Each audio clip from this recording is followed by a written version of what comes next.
हम पुकार पुकार के बोल रहे हैं सर, आदमी लोग सुन रहे नहीं है। ये तो जादू वाला तेल नहीं है, ये 108 जड़ी बूटी का तेल रहता है।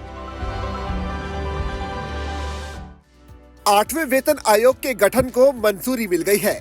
इसका लंबे समय से केंद्रीय कर्मचारियों को इंतजार था। प्रधानमंत्री नरेंद्र मोदी ऐसा करने वाले हैं, किसी को इसकी भनक तक नहीं थी। इस तरह अपने काम की शैली से फिर उन्होंने सबको चौंका दिया। जो कैबिनेट में नहीं था, गुरुवार को वही फैसला सबसे बड़ी चर्चा का विषय बन गया। सूचना और प्रसारण मंत्री अश्विनी वैष्णव ने संवाददाताओं से बातचीत में कहा कि प्रधानमंत्री मोदी ने केंद्रीय 8वें वेतन आयोग के गठन को मंजूरी दे दी है। ये फैसला कैबिनेट में नहीं था। इस कदम से केंद्र सरकार के लगभग 50 लाख कर्मचारियों और करीब 65 लाख पेंशन धारकों को लाभ होगा। माननीय प्रधानमंत्री जी ने केंद्र सरकार के सभी कर्मचारियों के लिए 8th सेंट्रल पे कमीशन को मंजूरी दे दी है। 8th सेंट्रल पे कमीशन आप सब जानते हैं 1947 से अब तक 7 पे कमीशन हुए हैं और प्रधानमंत्री जी ने एक रेगुलर रिदम के साथ पे कमीशन बनाने का जो एक संकल्प लिया है, उसके हिसाब से 2016 में लास्ट पे कमीशन 7th पे कमीशन स्टार्ट हुआ था, तो 2026 में इसका टर्म कंप्लीट होता है। उससे वेल बिफोर 2025 में 8th पे कमीशन स्टैब्लिश करने से सफिशिएंट टाइम मिलेगा so that the recommendations can be received well before the completion of the period of 7th पे कमीशन।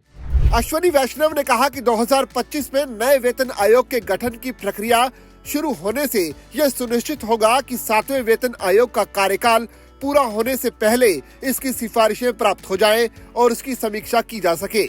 वेतन आयोग सरकार को सिफारिशें देने से पहले केंद्र और राज्य सरकारों और अन्य संबंधित पक्षों के साथ व्यापक परामर्श करता है।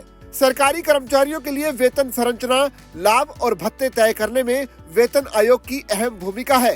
राज्य सरकारों के स्वामित्व में आने वाली ज्यादातर इकाइयां आयोग की सिफारिशों को लागू करती हैं। सूत्रों ने बताया कि इस कदम से रक्षा क्षेत्र में काम कर रहे कर्मचारियों समेत केंद्र सरकार के लगभग 50 लाख कर्मचारियों को लाभ होगा। साथ ही लगभग 65 लाख पेंशन धारकों की पेंशन में भी बढ़ोतरी होगी। इससे अकेले दिल्ली में लगभग 4 लाख कर्मचारियों को लाभ होगा।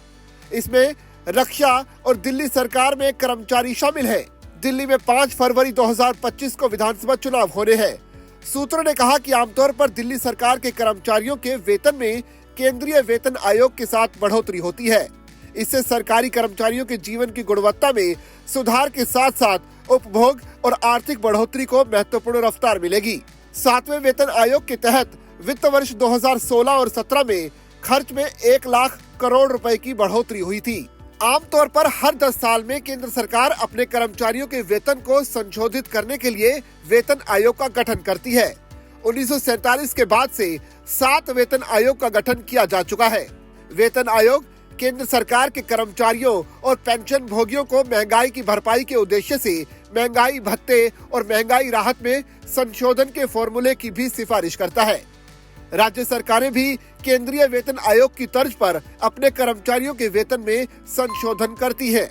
वहीं इस पर पहली बार प्रधानमंत्री नरेंद्र मोदी ने प्रतिक्रिया दी है। पीएम मोदी ने एक्स पर एक पोस्ट में कहा कि हम सभी को सभी सरकारी कर्मचारियों के प्रयासों पर गर्व है, जो विकसित भारत के निर्माण के लिए काम करते हैं।